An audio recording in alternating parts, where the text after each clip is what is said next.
अवधेश प्रसाद जी।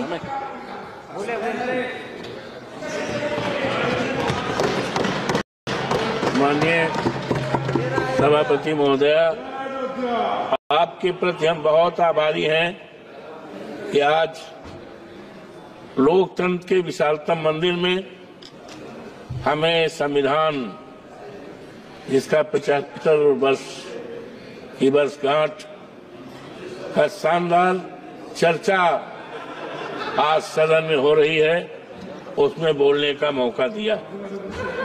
आज संविधान पर हमारे नेता माननीय अखिलेश यादव जी ने संविधान के प्रेमबिल पे, जो संविधान की आत्मा है, जिसको 26 नवंबर 49 को अडॉप्ट किया गया था, विस्तार से उन्होंने बताने का काम किया है और संकल्प करने का काम किया है कि हम समाजवादियों के रहते, इंडिया गठबंधन के लोगों रहते, इस देश के बाबा साहब का जो संविधान है उसको न बदलने देंगे, न टूटने देंगे, न हटने देंगे।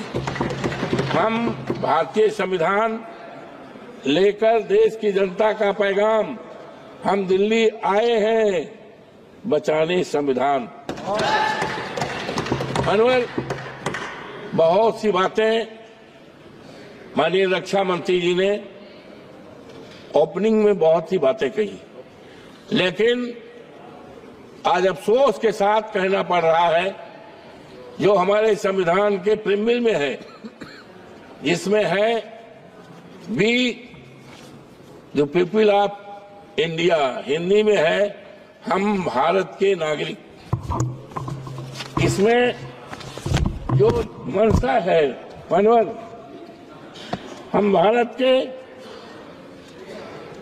नागरिक, भारत को एक संपूर्ण प्रबुद्ध, संपन्न, समाजवादी, धर्मनिरपेक्ष, लोकतंत्रात्मक गणराज्य बनाने के लिए तथा उसके समस्त नागरिकों को मानव समाजवादी, धर्मनिरपेक्ष हमारे प्रेमबिल में है, संविधान की आत्मा में है।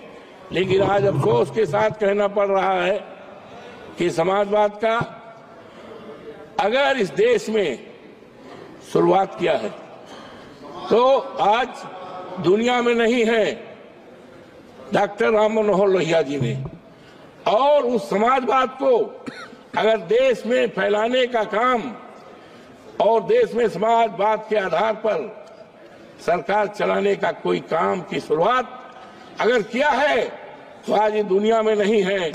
हमारे नेता श्रद्धेय मुलायम सिंह यादव जो यहाँ बहुत दिनों तक रहे हैं मानव, और आज मुझे खुशी है कि जिस मसाल को, जिस संविधान को, जिस समाजवाद की व्यवस्था को माननीय नेताजी ने शुरुआत किया, काफी चलाया है, आज हमें खुशी है कि हमारे नेता माननीय अखिलेश यादव जी ने उस पर पूरी तरह से संकल्प किया है कि हम समाजवाद के समाज को बनाने का, हिंदुस्तान बनाने का, और इसी आधार पर मानवर जातीय जनगणना करने का संकल्प किया है। हमारे संविधान में, संविधान के ये प्रेमबिल में धर्मनिरपेक्ष, तो आज जिस तरह से हमारी ये सरकार जो है लोगों को धर्म पर अपने अनुसार, अपने धर्म पर चलने का, धार्मिक भावनाओं का करने का है, लेकिन अफसोस है कि भारतीय जनता पार्टी की जो सरकार है डबल इंजन की, इसने किस तरह से कुचक चल के हमारे धार्मिक स्थलों को बिगाड़ने का काम किया है। हम बहुत ही आभारी हैं माननीय सुप्रीम कोर्ट के, हमारा जो देश की सबसे बड़ी न्यायपालिका है उच्चतम न्यायालय, उच्चतम न्यायालय के फैसले ने देश में एक संदेश दिया है कि अभी देश में कानून का राज चलेगा, संविधान का पालन होगा और इस देश को सांप्रदायिकता के आग में जलाने वालों को मौका नहीं दिया जाएगा। मानवर, आज अफसोस के साथ कहना पड़ रहा है कि हमारे संविधान में आर्टिकल 14 में जो व्यवस्था दी गई है आज सबको सम्मानित करने का, हमारे देश में करोड़ों करोड़ों नौजवान हैं, बेरोजगार हैं, उनके हाथों में काम नहीं। किसी देश की दौलत सोना चांदी हीरा जवाहरात नहीं हुआ करती है। देश की दौलत हमारे देश के युवा हैं, हमारे देश के इंसान हैं। लेकिन आज बेरोजगारी के नाम पर आज क्या हो रहा है, वो अपनी बड़ी बड़ी डिग्रियां जलाने की सोच रहे हैं, आत्महत्या करने की सोच रहे हैं। ये क्या हो रहा है?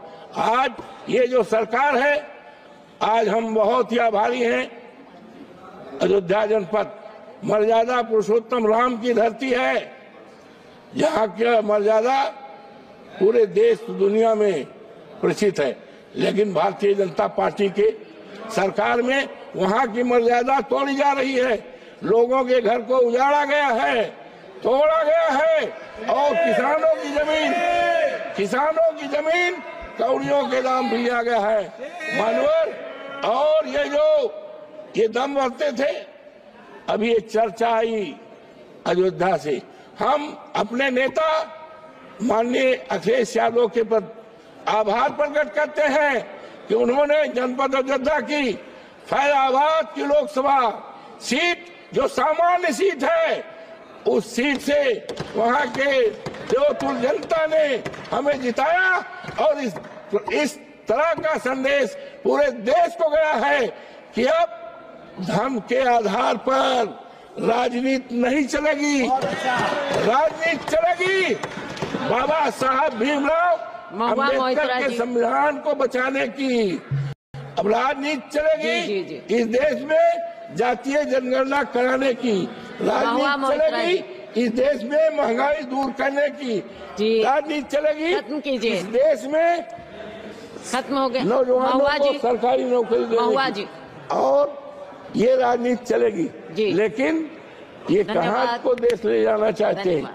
मानवर, आज हम बहुत ही आभारी हैं। हो गया। बस दो समाप्त नहीं हो गया। एक मिनट। तो आज हम संकल्प करते हैं, वैसे तो Bharatiya Janata party Jagan double engine की सरकार ने संविधान को बदलने का काम किया था। कहा गया 272 सरकार बनने के लिए और संविधान चेंज करने के लिए 14,400 के पार, लेकिन देश की जनता ने अब इस तरह का मैंडेट दिया है कि अब ये संविधान नहीं बदल पाएंगे, उसमें कोई परिवर्तन नहीं कर पाएंगे। और हम सभी संकल्प करते हैं बाबा साहब भीमराव अम्बेडकर के चरणों को प्रणाम करते हुए, और संकल्प करते हैं पूरे देश की सम्मानित जनता को, नागरिकों को आश्वस्त करते हैं यहाँ के कि बाबा साहब भीमराव अम्बेडकर का जो संविधान है, इस देश के दलितों के लिए, इस देश के पिछड़ों के लिए, इस देश के अल्पसंख्यकों के लिए, और इस देश के तमाम कमजोर लोगों के लिए जो सम्मान